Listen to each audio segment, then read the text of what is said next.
Let's do a what would you do? Are you ready? What would you do? There we go. What would you do? And then Hendy bars. There you go. Sound effect by Hendy. Yeah, sounds a bit by Hendy. Okay. So this is a workplace scenario. It doesn't have to be a workplace scenario. It could be a conversation with friends. It could be outside of work, not just inside of work. So a colleague or a friend is talking about a woman who landed a big project. Okay. And they say, wow, she got really lucky. Okay. What would you do? I've actually had this scenario outside of work. Actually, do you know what? I just want to wonder, does that even happen nowadays? Yes, I've had the outside of work, like, oh, she was really lucky she got this project or that promotion. And I've also had it to me by a date. And I remember getting really How so? How so? So we were talking, talking about work and our dreams and ambitions. And I was talking about how I just secured a 4-day work week. Okay. And this day it said, oh, you're really lucky to get that. Now, granted, I get where he was coming from, but I was offended because I'd worked really hard to get that. I'd created a whole business case. I'd looked up literature. I'd gone through my calendar for a year. So I'd done so much work. And plus I'd established myself and my credibility and my value. So I'd done all of that to secure that 4-day work week and be successful. And so I was a little bit put out by, oh, you're just lucky kind of comment. I'm not surprised. I'm not surprised because it's always like, I suppose it's like if you flip it around and say, okay, well, if I was a guy and I said to a guy, oh, you were lucky, you don't often hear that. It's always that natural assumption that, oh, yeah, he's proved his credibility, he's worked really hard, it's well deserved, and that's what it's all about. But whereas if it's a woman, it's like, yeah, that's why I was surprised that that's still a response. Like it's like a woman's hard work, a woman's recognition. It's down to luck. It's not down to anything else. The reason why I say it's old-fashioned is because that's the kind of thing I would actually hear from my mum. Well, I hear about from my mum a lot. In terms of my own accomplishments, my mum was always said, oh, you've been very lucky. You've been born lucky, or that was lucky, or that was lucky you had a manager who chose you. You were lucky that you had a company that recognizes you, and I don't push back with my mum because that's my mum's traditional old-fashioned values. That's what she was raised with. But other people in our community, people that we grew up with, if that's still being said, if that's still being thrown around, it's a very old-fashioned response. It might be an older, the next, senior leader says that. Oh, that's surprising. That's surprising because if it's a senior leader that says that's lucky, then they're not recognizing the capabilities. They're not rewarding based on the hard work, the tenacity that has been shown in the individual.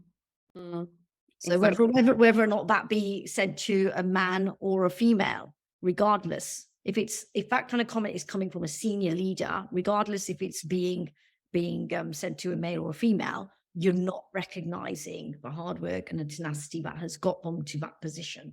So outside of that, so this isn't a senior leader, it's a colleague. What would you do? I'd probably laugh. Like I did, that was my first response. I'd probably laugh. And I personally probably wouldn't challenge it like head on, but I'd probably challenge it subtly. Right. I'm not sure exactly how I do that, but I think my laugh would probably instigate that.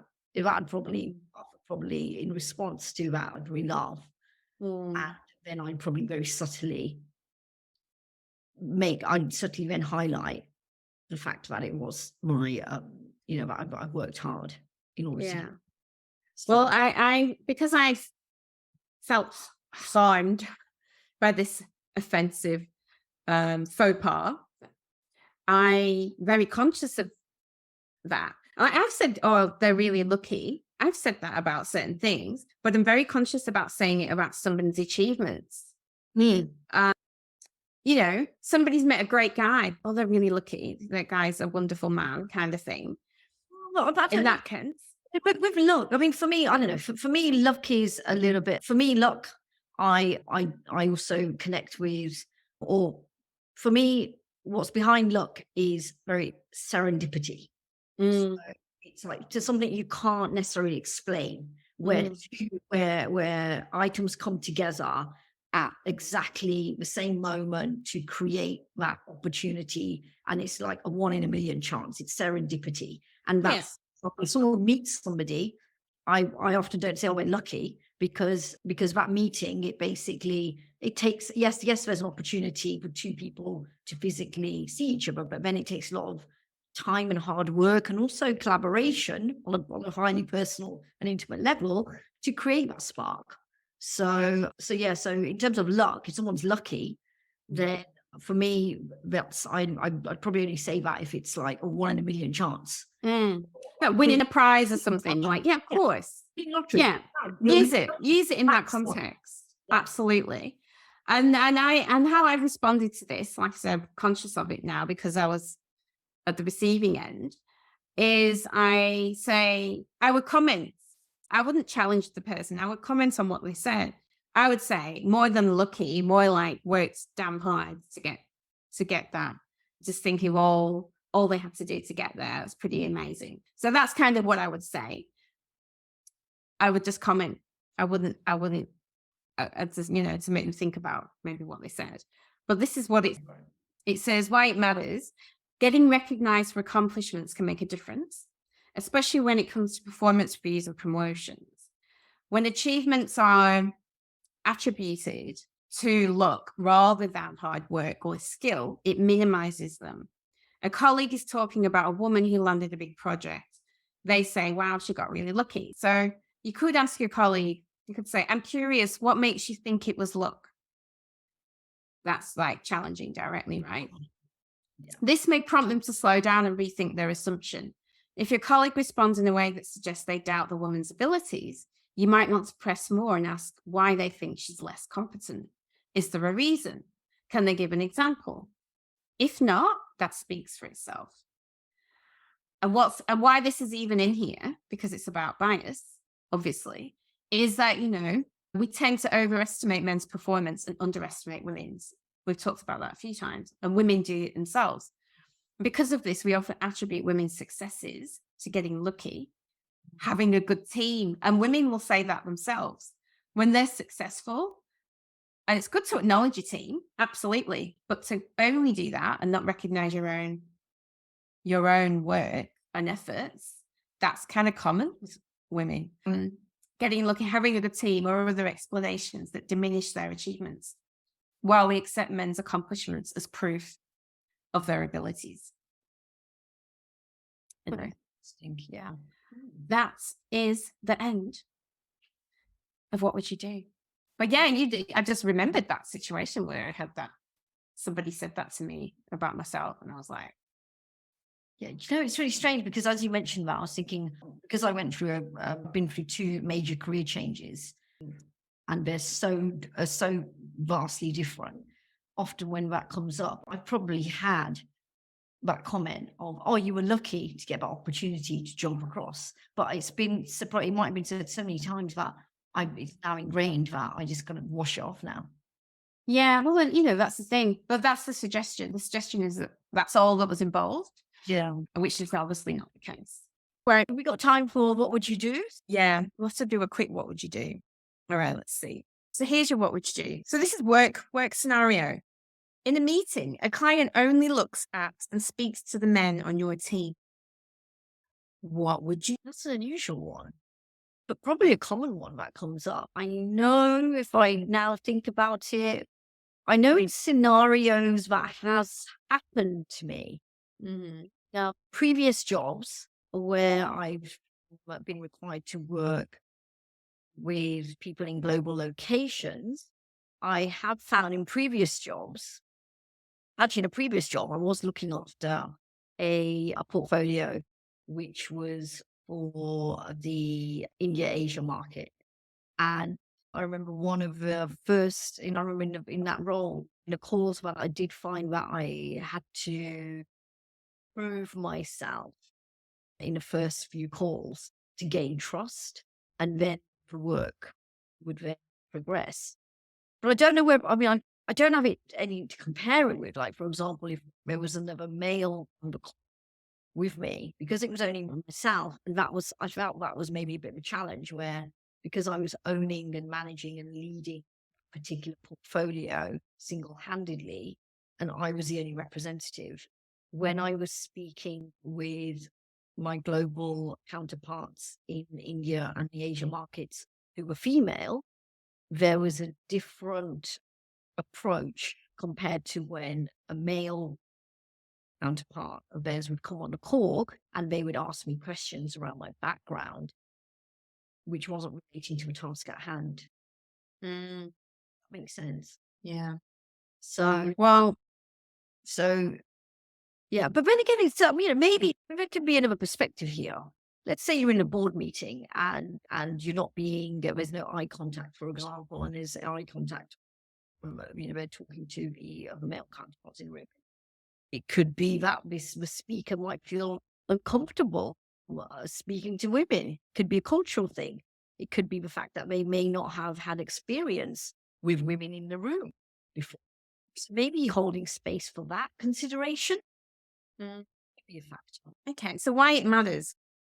It says this flight might seem trivial, but it sends a signal about who matters. In this case, the men.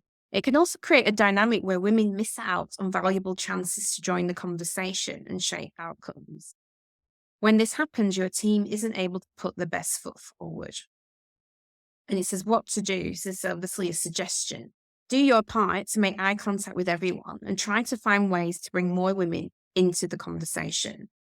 When possible, you can pass the baton to a woman in a way that highlights her expertise. So Bhavna would be great to answer this. She's actually our resident expert on the topic, for example. So this is just a practical way to manage it. Whether it's a culture, like you're right, it could be in their culture, women aren't senior leaders; they're more like secretaries. And actually, I've worked in an environment where I've worked in Japan. I went to work in Japan specifically, and I noticed that all the women had roles of secretary, and there was no women in the positions whereas in Australia, the women were in higher positions, obviously, because I was a woman in high position, but not in Japan. Every senior leader, every manager, every skilled role was a man, and the only women in the room were secretaries. How long ago? This was in 2018. Yeah. So that's in my industry. It's very interesting. But anyway, Ago in the pharmaceutical industry in Japan. Yeah. Japan, it's 5 years ago. Mm. And were you based in office, which is in the middle of a city, or was it No, I was based in Sydney, but I'm Asia Pac. I've been an Asia Pac manager for a long time. in Japan? Was this in the city? Isn't that interesting? Well, I can tell you the dynamics of Asia Pac is very interesting. And it really influences how you operate and how you work. And you need to understand these things, but it doesn't mean you just accept them and ignore them, because then you will, because then it's hard to be innovative and creative and have everybody's voices heard.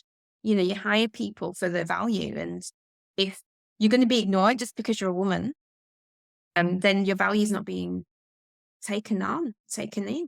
But anyway. Yeah, I think if I was in a board, I think I've been in boardroom meetings, but I don't necessarily look at. I've been in boardroom meetings, and even if somebody isn't speaking directly at me or giving me or I find that my counterparts, my team colleagues, are being spoken to over myself, that wouldn't stop me. That hasn't stopped me from contributing to the task at hand, to the subject matter at hand, in order to do my job. So that isn't a factor. Whether or not someone looks at me when they're talking to me has never put me off putting forward my contribution to my role in my career in the workplace. Brilliant. That's fantastic. So what to do, which I already just mentioned, and why it happens. And then it says this may happen because of performance bias. Your client may assume consciously or unconsciously. Now, I have to emphasize some of this can be unconscious, which means they're not consciously intentionally doing it. Yeah. It's only when you start to think this plays out a lot that you might start to notice. You talked earlier about the purple car. Once you start talking about purple cars, you see them everywhere. And that's kind of the point of this podcast. We're really highlighting here, trying to highlight unconscious bias and the way it plays out. And then you will notice it more. And then hopefully we can give you some practical suggestions on how to manage it. Okay. That's resourceful. And when I say resourceful, it's not blaming, it's not shaming, it's not accusing.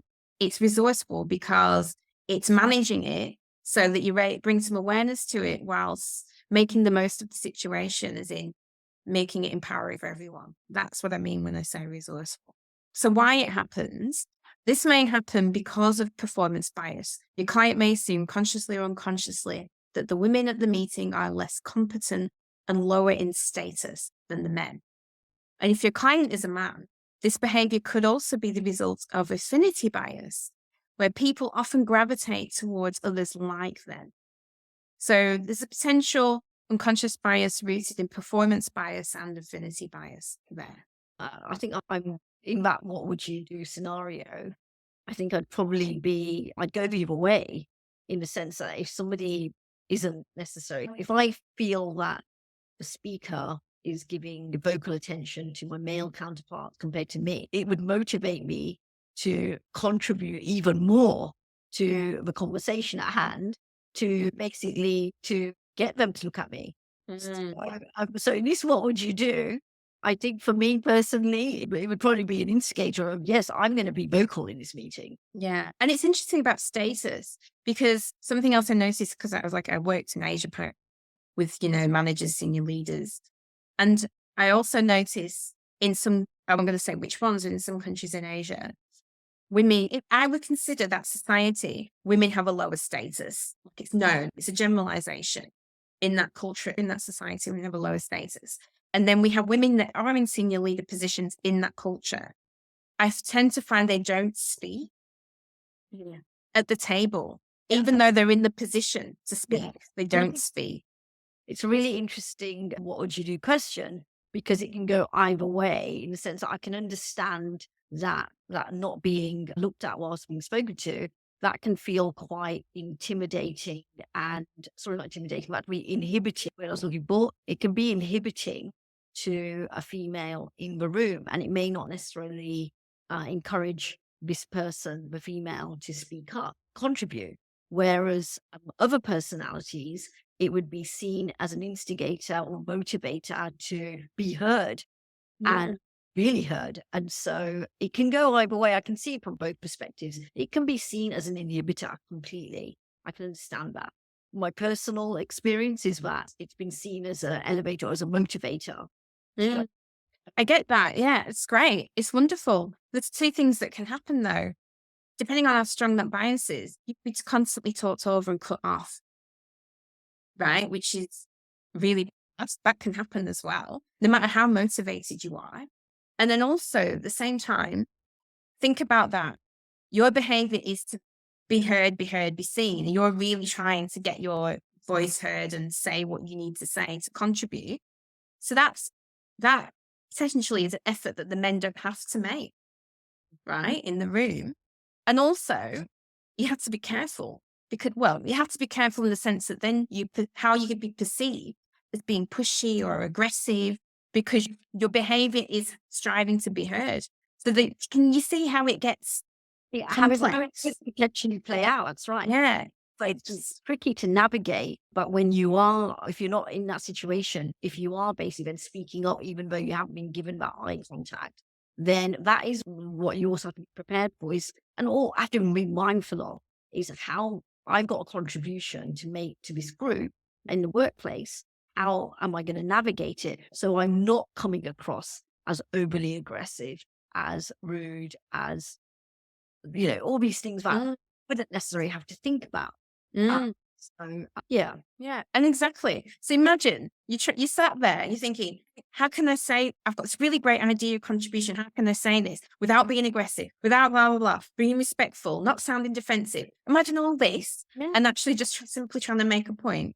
It's a minefield, but that's one thing I really, really want to emphasize with the whole purpose of having this conversation is it shouldn't be all on the individual. And the idea here is to raise awareness for everyone so that people can be allies and support when they see this happening and offer support. So when this is what do you do? It's you see this happening to someone else, not happening to you. Yeah. What can you do? Well, then you can take action. You can change your behavior. You can bring in that person on purpose, intentionally. And I think you told me about this before in your own personal experience, where you talked about women who weren't seeing you for whatever reason, or the group of team of women weren't seeing you, weren't hearing you, were dismissing your input. And when they brought a man in who noticed this, he became an ally for you and would bring you in and would comment on your idea. That's what we're talking about here. We're talking about what everyone can do, not just what the individual themselves. Yeah, and I liked what you said, Tracy, earlier about if there is a boardroom meeting and a person then pipes up and says, "Oh, so and so," introduces the person, or a female who's not been into the conversation, saying, "Oh, so and so has input on this or has proven experience on this. What's your input on this?" So it's about being able to rely on your co-members, your team members, to be able to also recognize that you have something to input into the conversation and bringing you into the conversation. Yeah. Recognize that, but also recognize that you're being excluded here. Got to see that happening. They've got to see that work playing out. If you don't see it, it won't occur to you. And that's where the unconscious bias is. Exactly. So what would you do? And this is one that I kind of made up. I didn't really make it up, as in the reason I'm bringing it to what would you do is because it's happened to me recently. And I would like to discuss with a smart lady like yourself firstly, what you think and how you respond to this comment. So conversation about hiring, having more diversity in the workplace, or, developing people so that you have more diversity in the decision-making roles in a big organization, right? And when I say more diversity, I mean more women, people from different cultural backgrounds, different ethnicities, genders, so on. And especially when it's very monocultural, right? This is what I'm talking about. So you've got diversity measures, right? It might be positive discrimination, it might be hiring practices. How you do it doesn't matter. Okay. The point is the organization wants to put something in, or there's a body that wants to encourage that practice within companies and organizations. Now, the person who's responsible for hiring people is saying, we hire on merit and that's all that matters. We hire on merit. So we're not going to go out and creating specifically targeting women or specifically targeting minorities, or because we hire on merit and that's how it should be. What would you do? Or what would you say? That's an interesting one because recruitment or the fulfilling of a role, it's on merit. So it's about, can an individual do this job? It's not about, can this individual who is female, who is black, who is brown, who is red, do this job? It's about, there's a job, it needs to be done. Who is the best person for that job? So that's, as I'm hearing it, we could be wrong here. As I'm understanding this, that's what the response is from this HR manager, is that we hire on merit, that's it.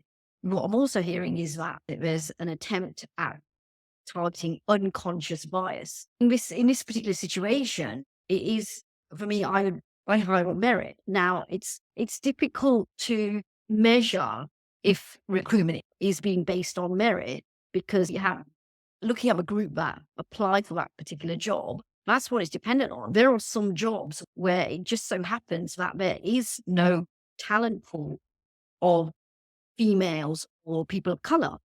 That may just happen. And that's not down to any recruitment strategy. Yes, in a lot of recruitment strategies, which I've actually seen in job searches, They have lines, they have paragraphs around encouraging people of different communities to apply. And they may even have a hiring manager being of female and of a certain background to help encourage applications. That's what I've seen. When it comes to the selection criteria is based on merit. So we can see it from both points. In this particular situation, that what would you do? I would look at the selection criteria, the talent pool of the job or jobs. And based on that, yes, I would select. It's based on merit. However, I think if it's about putting in place some kind of clause or some kind of program or some kind of documentation which targets unconscious bias, that's very difficult to do because whatever clause is put in place will not determine what selection criteria you end up with. So I would have to err on the side of the HR manager who said, well, the selection is based on merit. And what impact would a clause do? What impact would a clause have on the talent pool being created more diverse? What if it's not necessarily, because this was not about a specific clause. So what if it's essentially going, right, let me look at my organization. All right, all my senior leaders are men. All my middle managers are men. There's a few women, maybe 20% of women. And then my workforce is monocultural, right? I'm a leader with vision. I believe, this is what this leader believes, I believe that to succeed in the future, we need more diverse ideas. So we need more diverse people from more diverse backgrounds and lived experiences. So this company to have a future, which means I actively want to have more females. Maybe I want to target 50% maybe to woke, 50% maybe, but I've only got 20%. So maybe I want to type by next year, I want to have 30%.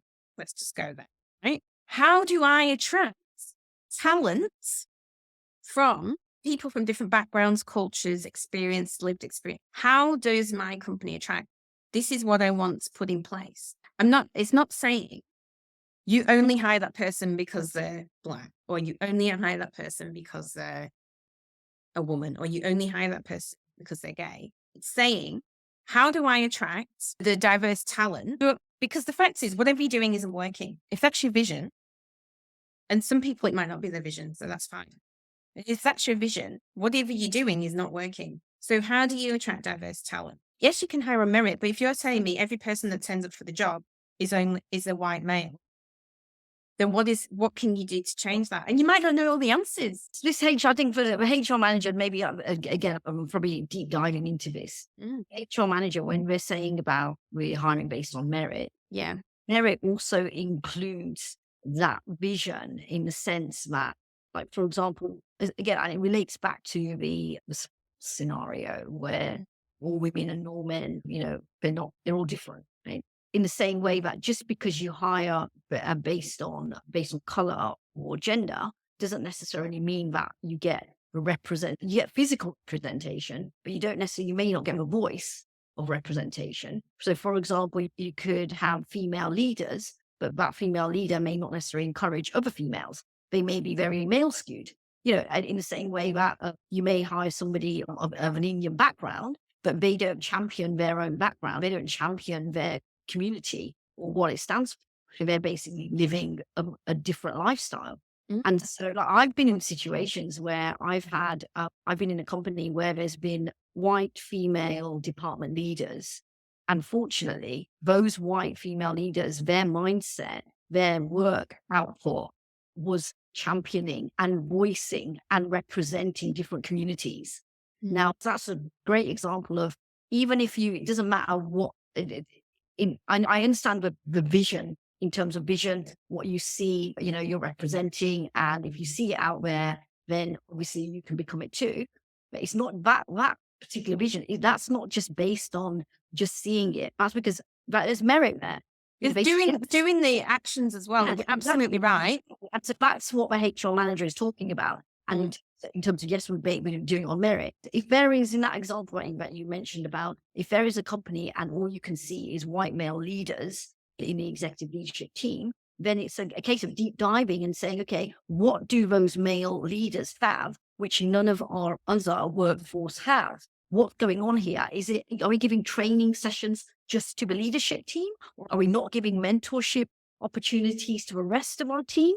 That's more internal rather than attraction of coming on board and attract and assuming, again, it's an assumption that we had 30% of female colored leadership managers. That means it would help us in the future, because you could have 30%, you could hire 30% female and colored individuals in leadership positions. But if they don't necessarily champion exactly what your vision is, then it's a failure. You may as well just go back to having white. Okay, absolutely. But then that would be one of your categories, wouldn't it? I mean, if you had selection criteria for people, they'd have to demonstrate that they could do that and would do that. That's what I was saying about it, based on merit. Yeah. So that in terms of the interview process, it still goes back to your talent. You can have a job and you could have 10 shortlisted candidates for 10 applicants for the job, and they could all be 10 white males. And if it's a vision about inclusion and diversity, then one of the questions in our interview, based on merit too, would also be diversity targeted to those 10 applicants. If there was a vision where there is physical representation, then it would be a case of, okay, looking at the recruitment strategies and going, okay, in order to attract the talent pool, in order to attract females and people of color to apply for these jobs, what could we do? Shall we put a face of HR as a female and a colored individual? Can we put in a sentence or paragraph? That's basically that. But there also needs to be like, okay, well, what is, but at the interview process, applicant of whatever background they are needs to then, it's up to them to then express how would they feed into the vision of diversity and inclusion. And that can come from a white male or a white female or a black female or an Indian man or an Indian female or whoever. Absolutely. And that's why the HR manager said merit. Right. Okay. So, well, what I got from this HR person, well, they weren't a HR person, is they didn't see the need for those types of initiatives where you say, if you want to attract, visibly diverse talent, that you put in the ad a picture of someone who's, a person of color, or you put a line in they don't need that, because people apply and you hire on merit. So that's kind of what, what we were getting at here. The need for those types of initiatives to attract more diverse talent. Those initiatives, they're not just applicable to recruitment, they're applicable to how a company presents themselves in the marketplace. I don't know, but I'm just saying this is just a perspective that we don't need anything extra. We don't need to change how, we just need people to apply and select on merit. Yes. And then to me, that's ignoring the fact that we have biases, unconscious bias. To me, that's not acknowledging unconscious bias. And also not acknowledging the challenges of some of the underrepresented to apply and to climb the ladder. It's not acknowledging that they exist despite the research and the result that we have. That's dismissing that. But everything you said was right. In terms of a selection criteria, yes, based on merit, regardless of what background you're from. In terms of the message you're sending, in terms of a message a company is sending out there, regardless of recruitment, in any applicable scenario, it's how a company wish to present themselves as an organization. That comes down to, so that initiative is really down to the values of that company and how they want to present themselves as a company. Yeah, absolutely. Good. It helps me think about how I would react to that. Yeah, I enjoy that. So there's some controversial issues there. Yeah. I don't know if they're controversial, really. It's just, there's always going to be different opinions. There's always going to be people who don't agree with your opinion, and that's fine. And with the merit thing, I don't know how, I'm really uncomfortable with the suggestion that to hire diverse talent means you're reducing your standards of merit and what's acceptable for jobs. That's what I hear when people bang on about merit. I was like, well, are you saying that they don't have merit? Unless you're hiring someone just because they're black and they're rubbish at their job, then that's not what it's about. Or just because they're gay, or just because they're a woman, because you want to tick some boxes, then that's not what it's about. But there are always going to be people that believe that in the workplace, whether that was the reason or not. Right. When we talk about hiring on merit, that is how it should be. Yeah, of course. I'm not disagreeing with that. No, I don't say you are. I'm just making a point. When that point is made, when you're having a conversation about diverse teams and bringing more diverse talent pool, and the argument for pro-diversity initiatives, right? So it's the pro-diversity initiatives, and the goal is to get more diversity. And then it's, well, what can we do differently, or what do we need to do? And when merit comes up as a pushback, then the suggestion is that you're going to be doing things that are hiring people that aren't fit for the job. Well, why would you be doing that? But again, it's an assumption that they're thinking that merit doesn't. There's an assumption that they're hiding behind merit. It's interesting, isn't it? All right. I think we've already got through for that. We did quite well there. I'd love to know what other people think, because people would have been in that position. There would be people in that position, whether it's their job, where they have to get on board diversity, equality, inclusion measures in the workplace. How do you feel about that? Is it align with you? Do you feel like it's just a tick box? Or do you feel like it works? What works? What doesn't work? How does it sit with you? What would you do? Okay, yes, that's right. Yes. I got to do my little made-up jingle that changes every week. What would you do? You ready? Yes, okay, go for it. All right. So this is a work context. Okay. A coworker confides in you. I honestly just find it easier to work with men. Honestly just find it easier to work with men. You see that kind of comment, and maybe it's geared towards the specific industry that you may be working in, or it could be geared to a specific environment that person is experiencing with that comment. If it's said in general anyway, I always prefer working with men, or I always prefer working with women. You know, that's a different context. If someone said to me, oh, I prefer working with men, or I prefer working with women, that's to me saying that they've obviously had an experience within that company, within that environment. And so, yeah, there's always a story, there's always a reason, there's a reason behind that. So whether or not it's valid or not, I'm not too sure. And that's going about having a curious mind. I'll be asking around, why would that be? All right. Okay. Because that particular comment could be due to a specific incident that's happened within that environment, within that company, maybe even that industry. So you can get departments where there are women who are notoriously cutthroat, and in a professional environment, it's that cutthroat attitude. And if all the women are like, then, or if everyone's like that, then I suppose it comes down to the context. Yeah, everything does. You're right. Absolutely. Well, for this, I guess the point is, this is what it says, why it matters. Your colleague's preference for working with men could lead them, consciously or unconsciously, to overlook talented women. Because, all right, this coworker says, find it easy to work with men. That potentially means, and depends on their position and their influence in that workplace, that they're putting together teams, or they're choosing to work with people, choosing not to work with other people, because if you've got a preference for one, you're generally excluding the other, if you can. So when this happens, women can miss career opportunities, and your coworker can miss the chance to work with women from whom they might learn something. I never feel like,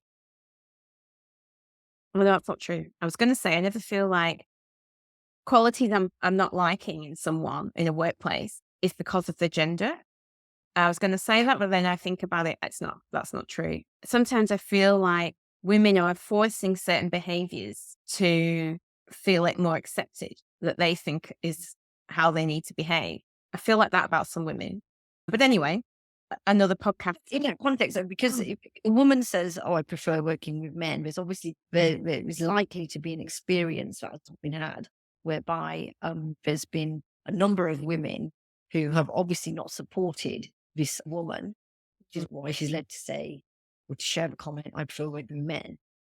I've been in a situation in the advertising industry where I've worked in a department which consisted of 9 women, including myself, and there was 1 male in the team.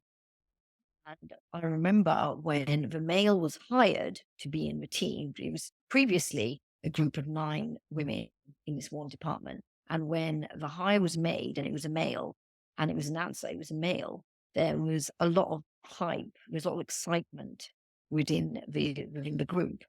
And the group also consisted of fairly younger women. They were very excited about having this male on board. And I remember I never felt like I fitted in within that group. I'm not sure why, but it was an all women group, and I was overlooked for opportunities by women in that group. My comments in a boardroom were always criticised. My ideas were not taken seriously in a group of 9 women. And I remember when the male hire came on board, the male, I found that in the boardroom, when I put forward my ideas, it was the male hire who backed me with my ideas. And it was only when he backed me in the idea in the boardroom was that it got the attention of the other women who I'd been working with for months. What happened in that situation was I could have had an experience whereby I would say, "Oh, I don't like working with women," but I didn't. I came away from that, and I was reflecting on myself about what I could have done better in that situation, or how I could have reacted better in that situation. It was only until a few years passed, I'd already left that company, and I bumped into the male hire who had also left. It was only when he had left and he shared with me, and he said to me, he said, "I saw how the other women in the department, in the team, belittled you, belittled your value, your comments, the contribution you made, and that's simply unacceptable."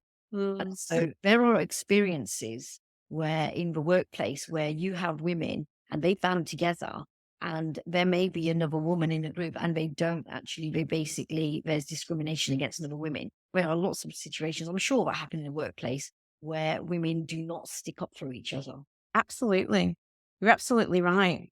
I don't think it's specific to gender, though. I see men do that as well. So I totally agree women do that. I just don't think it's gender specific. I think it's, for whatever reason, women can be just as bad, basically. But this is what it's saying. It says your colleague's preference, because you're right as well. You're right. It's context dependent. Who knows what's happened in the past and where this idea has come from. But the point that they want to make here is that comment might signal that your coworker thinks women are less talented or less likable than men. You can ask, what makes you say that? Because really they're generalizing. They're picking a whole 50% of, people in the world.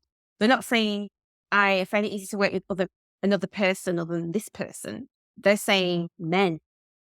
I find it easy to work with men, so I don't find it easy to work with women. So that's a big number of people to exclude. Yeah, I suppose it depends on what kind of experience she's had with the men that she's been working with and the women that she's been working with. We don't know. We don't know if it's a she co-worker or a he co-worker. And we don't know if it's based on experience or perception. This is the point. We don't know because we don't know the context. This is one context. Well, what you said, brilliant. The first time you said you get curious, you ask questions. So you can ask, what makes you say that? And then when people are asked to explain themselves, it leads them to rethink the position. So if it was the context that they believe that men have some sort of superior qualities and they're better to work with for that reason, if that was the context, then they'll realize that if it was unconscious from the questions. Yeah. But it might not be. There might be other experiences. You're right. So would So if that was the case, so let's say if somebody said to you, "Oh, I prefer working with men than women," would you call them out on that? Would you say, "Oh, do you realize what you've just said?"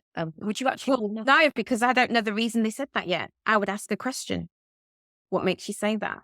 So And it then depends. once they answered that, would you then, or if they said, for example, "Oh, I say that because women can be like this, and men are much more easier to work with because you can do A, B, and C, which women are X, Y, Z." Would you call it out with them if it was a coworker? Would you say, Yeah, but I wouldn't like be attacking them or anything. I'd probably say, well, I think it's unfortunate that's your experience. I've had lots of experience of the opposite. I've had worked with fantastic guys, really cluey and really inclusive, and the same for women. And then I've had the other experience. So I think you need to be open-minded and just see who the person is you're dealing with at the end of the day. That's how I feel about it. If you're lucky enough to have had those experiences to share. But again, even if you haven't, the fact is everyone's different and you're still closing yourself off just to think that way. Yeah. It's And limiting you. yeah, there you go. And that's exactly what would probably be the solution there. Well, this is what it says. So it can, just asking a question, a curious question, could lead people to rethink their position. And then you can explain why it happens. It can be, and if you're talking specifically about bias, it can be eye-opening to understand how bias works or share your own perspective. I've had great experiences working with women. This is like a comment. Even if you can't convince them to think differently, you can push back on their point of view. And it says why it can happen is your colleague may say this because of performance bias, which can lead them to incorrectly assume that men are more competent than women. Likability bias is another thing talked about before, can lead them to feel that competent women are less likable and therefore harder to work with. And if your colleague is a man, if this comment may be rooted in the affinity bias, he may prefer to work with people like himself. So there's different kind of biases potentially at play there. And that's the point. You don't know until you dig deeper. That's it. That's like with any situation. Yeah. So that was what you do. Thanks for that, Bath. I worked in a workplace that was predominantly women. I wish there was more men in there. Men definitely have something different to bring to the table. So do women. So it would have been nice to different perspectives. It is, like you say, it's all about context, because it's also about what type of working style do you have. So just to put your blinkers on and say, I prefer just working with this sector is not only closing yourself off, but it means that you're not necessarily varied in your working style. I think if you're going to survive, you need to be able to be flexible in your style anyway. Really. Adaptability. That's the whole idea of moving forward. Being able to move forward is you have to be adaptable. Exactly. Or else you're going to have a very painful life. You can't do that.